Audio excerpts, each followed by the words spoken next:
Scotland. We're out here in Old Aberdeen on the campuses of the University of Aberdeen. Gorgeous, spectacular architecture, a lot of history. I hear it's over 500 years old, one of the oldest top 10 universities in the UK. Most Africans are here, come out here to study and work in the oil and gas industry, which Aberdeen is known for. What we're gonna do on this trip, scout a couple of Africans, talk to them, get some insight on their life. It'll be really nice to see some of the challenges these people have, some of the things they go through, the people, the food, the culture. We can't wait. So come with me and let's enjoy this beautiful town of Aberdeen. Oh yeah.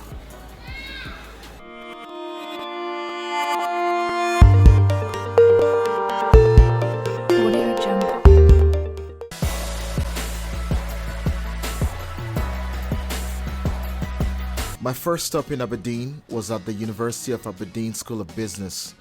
I wanted to check out the infrastructure they had in place to support the international students that come out here to study. As we walked into one of the lecture halls, I was impressed at what I saw in place. Microphones, a theater-like projector, and an auditorium-style sitting with a personalized touch so that everyone, I'm sure, felt like an international delegate of some sort. After I left the auditorium, I made a quick stop at the university's chapel to get a feel for what it was like to worship on campus. After a brief walkthrough, I dashed out right away as I was looking forward to my first interview with Mustaf, a Senegalese student whom I had met at the airport the day before. What is it that brought you guys to Aberdeen? Yeah, it's cold out here. You guys realize that? Okay, It's cold, yes. Yeah, really.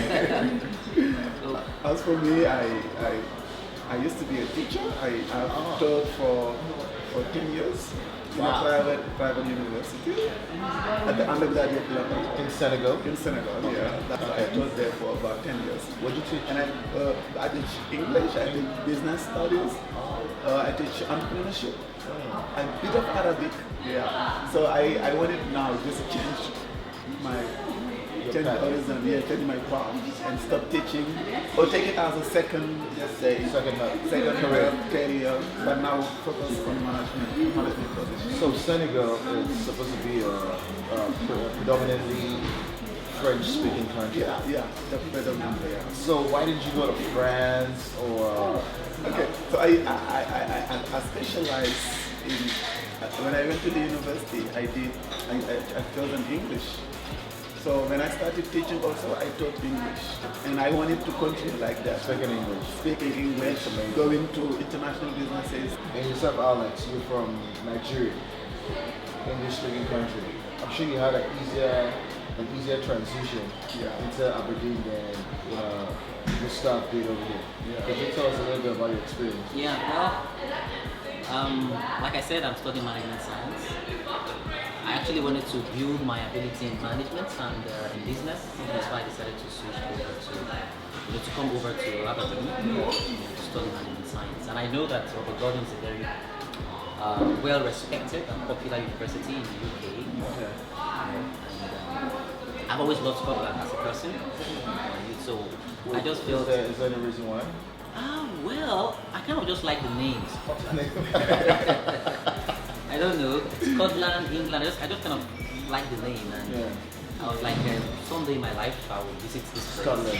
Because I know a lot of Nigerians, the first place they want to visit is England, London. Yes, yes. And then maybe the United States, Aberdeen, For me, actually, I see all of them as one in Nigeria. I see Scotland, I call them all of them England or UK. Oh, you call Scotland? Yeah, but when I got here, I discovered that they are really separate, absolutely not connected. And so I came here to study, and so far so good. I've been enjoying it. It's fine. So how have you guys managed to preserve your culture in Scotland? How do you maintain your identity as a Senegalese? Okay.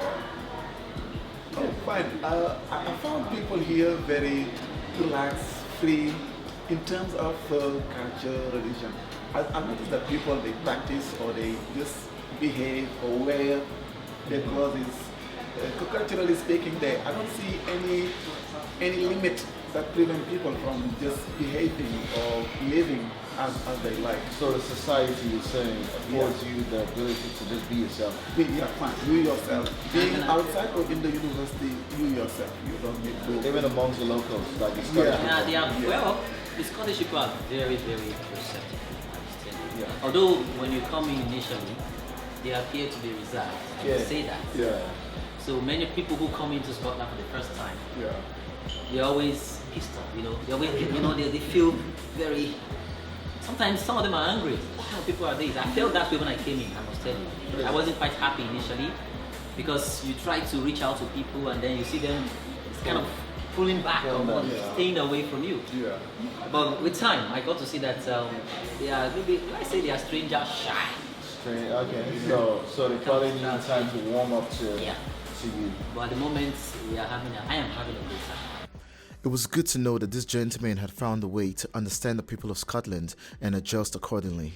I'm sure maturity and experience in life had a role to play in this for them, because adapting to a new culture for anyone can be a very daunting experience. It is especially so for Africans, who culturally tend to be communal, as opposed to a more individualistic culture in the Western world. From what I gathered, it is important that one understands these cultural differences in order to conveniently adjust and make the most of the experiences in Aberdeen.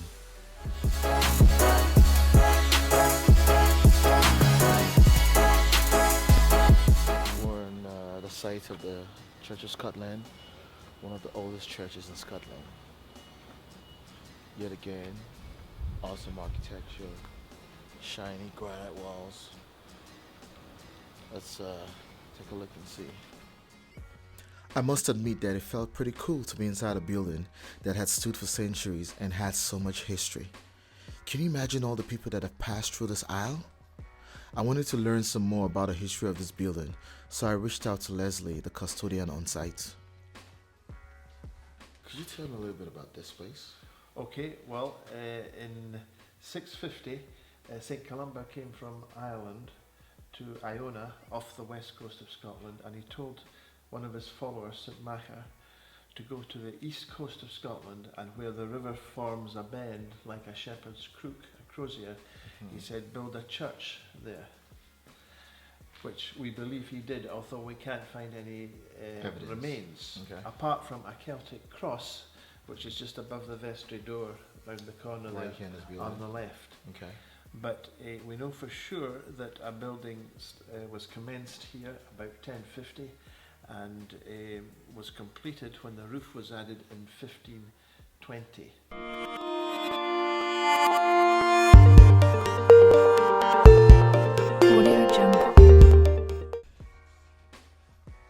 I wanted to find out from Leslie if he knew anything about the conversion of church structures like this one to bars and pubs. How does a building go through that phase where it's being converted from a church to like a pub?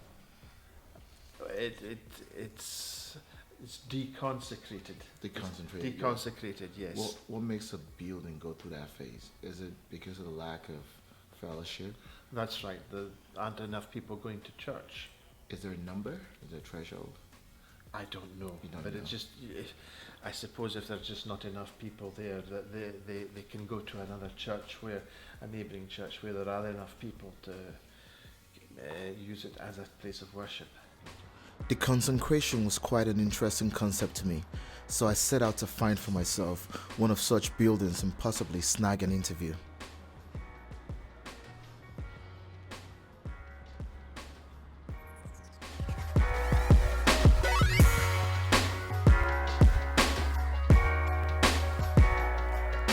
We're right here at one of the locations that used to be a church. I was able to track one down, so we're just gonna go in there and take a look and see for ourselves.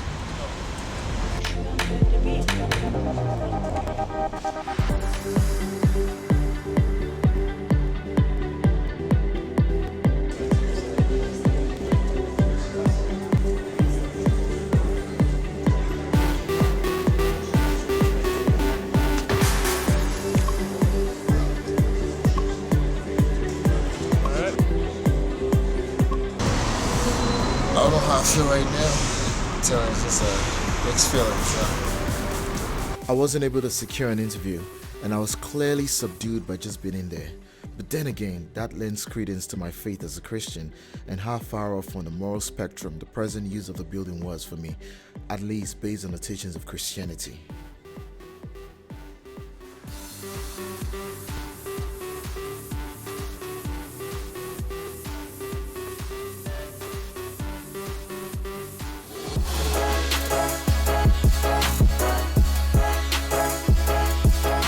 My next interview was with a Ghanaian graduate student, Francis Xavier, whom I had run across at the African food store while checking out some food supplies. He was kind enough to grant us an interview upstairs at his flat. Ghana discovered oil in 2007. And not too long ago. 2007, yes, and we started producing in commercial quantities in 2010. Oh, wow.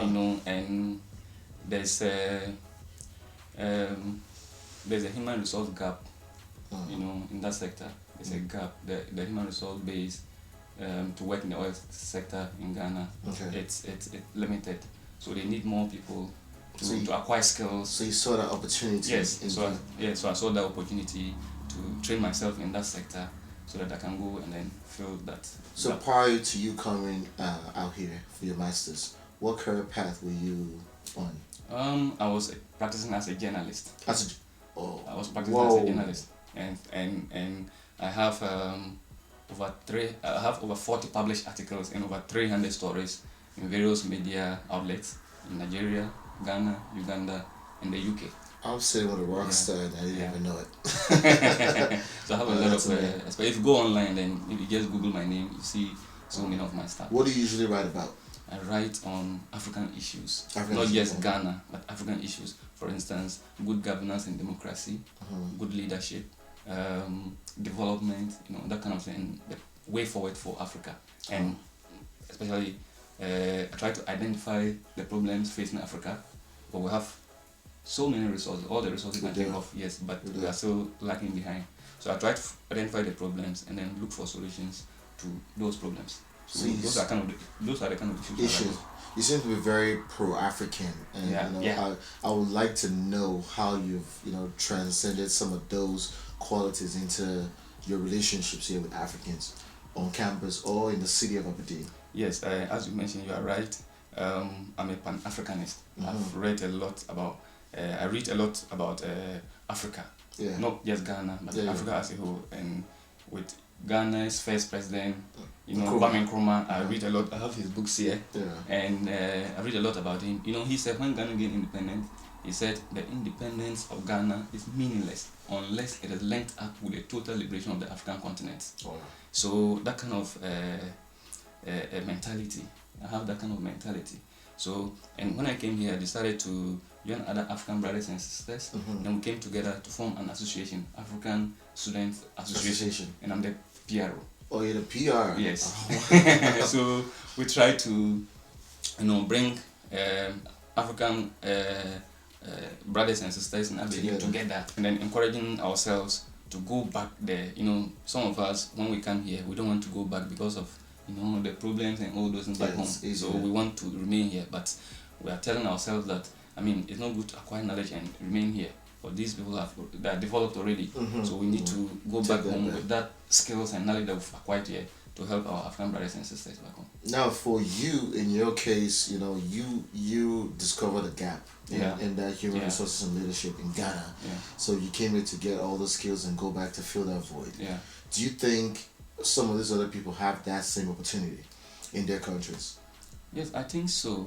First of all, you have to identify. There are so many. Africa is lacking behind in so many areas. Mm-hmm. So many areas. It's not just about. Ghana discovering oil and I coming to acquire knowledge in the oil and gas sector. But there are so many problems confronting Africa. So it's all about thinking. Once you think through, you're able to find a loophole somewhere. Yeah. And then with the knowledge and skills acquired here, we can go back and then create opportunities for ourselves. But if you go back and then we want the government to employ us, Yeah. or one big company to employ us, that is where the problem is. But if we think through, we'll be able to find some of the challenges confronting Africa and then try to create opportunities for ourselves. A true African ambassador, I must say that I was very impressed with Francis and his profoundness for Africa. Since the interview, he has since moved back to Ghana in hopes of advancing his homeland with some of the knowledge he has acquired in Aberdeen.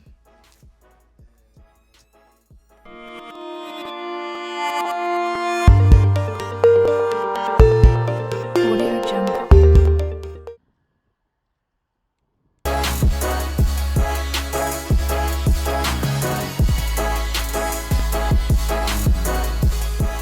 I'm out here at Aberdeen Harbour, just soaking in the sights and sound, because in a little bit I'll be meeting up with a friend who works in the oil and gas industry.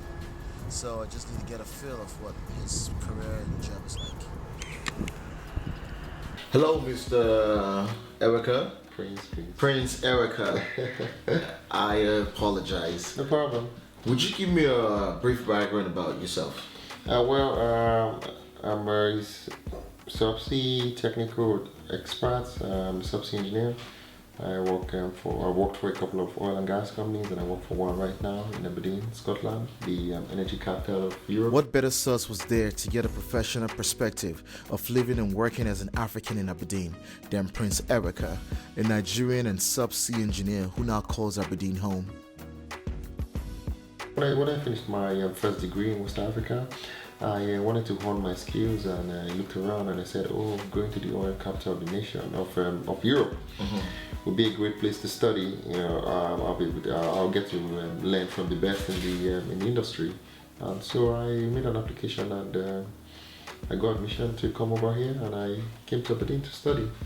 And that was 6 years ago, you said? 6 years ago. So how's your experience in Aberdeen been? Oh well, it's been very good. To be honest, I would say Aberdeen is the only place that didn't suffer any real recession. Because it's got a small population of about 250,000 people, and we've got lots of jobs, part-time or full-time jobs. Crime is very low, it's quite multicultural. There are a couple of cities I've worked in where people stare at me as if, where's this Santa Claus from? And I remember going somewhere, and the kids came around, they were touching me. And the mom was like, I'm sorry, my kids only see black men on TV. Here in Aberdeen? Somewhere in the villages. It's called the Highlands. The Highlands, Yeah. So, but now it's changing, Aberdeen is pretty good. To be honest, I'll say I have had a good time here. That's interesting. It's good for also bringing up family, although I've not really thought about that right now. But I'm chasing paper for now. No, well, not really chasing money. It's just that in as much as I've been employed in Aberdeen, I've had to travel around to work. I've been to a lot of countries to work for a while. Countries like Malaysia, South Africa, Angola, Gulf of Guinea. So I got the pleasure of speaking with a couple of students, African students, and and I get the impression that they actually are in love with the city, except for the cold, obviously. In the oil and gas industry, like in the workplace, would you say you have some of these experiences? Yeah, I'll say they're pretty friendly and very welcoming, because I've been on jobs where, I get on a job, I'm still trying to understand what the project's all about, and everyone is pretty helpful. To be honest, I'll say they're quite welcoming. They're happy to have people come around. Everyone knows in the past no one attempts coming to Scotland because it's pretty cold. It's on the same latitude line with Canada, and it's really pretty cool. That's cold. Yeah, so same line, and we get real harsh temperatures here, and a lot of people don't want to come here. Well, it's changing, where you've got opportunities to make money. People always move down there. And it's expanding a couple of new buildings in the last 3-4 years. And it's a little bit communal way. A lot of people kind of know each other, You may not speak to them, but you just see them around, So you did mention that you've worked for the oil and gas industry for a couple of years now. Of course. Do you ever get the privilege of going offshore? Oh, of course, yeah, I do that a lot. As a matter of fact, I've had more offshore days than onshore. And I've worked on a couple of platforms, from FPSOs to jackets, to drilling rigs, to production, platforms, to barges, I've been on to semi-submersible, installations. I've been on a fair bit. If you've got the skills, you always get constant demand for your skills, and you move around a lot because most projects you have what they call staff contracting, where you work for a particular company and they tell you, oh, go to your client's office. So you end up going to your client's installations, you end up moving around. And that way you build experience very quickly. And I can see that. Very, very quickly. What do you think is the future of oil and gas in Africa? Well, I think it's going to be massive. You've got loads of Africans working here, gaining this experience, skills, and amassing loads of knowledge. I see, we all know the North Sea is the hub of training. They train and export the best around the world. A lot of people know that they all come here, get training, work for a while, and they go abroad to work. Of course, probably a lot of people see the tax incentives as a bonus. Outside that, I see the oil and gas industry in Africa really going to the top. I see a time when it's everyone around the world want to work in Africa because that's where the business will be. That's the future of the oil and gas industry.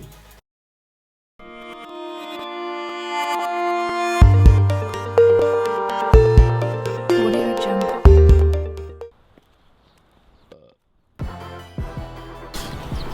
You know how we do it. When we touch down a country, a city, we always have to send love back to a friend of the show. Today, I kind of waited until the last day to send some love out, but I'm still gonna do it, man. So right now I'm going to the local post office. It's not a real one, it's just a local one. Get us a nice card. Thinking, who do I send this one to today? Probably send it to my mom. Miss Mama. See, Mama, your son misses you. I'm out here grinding, working, seeing the world. I hope you're doing good, and I'll be home soon. What an awesome son. What an awesome son. I know. Good morning.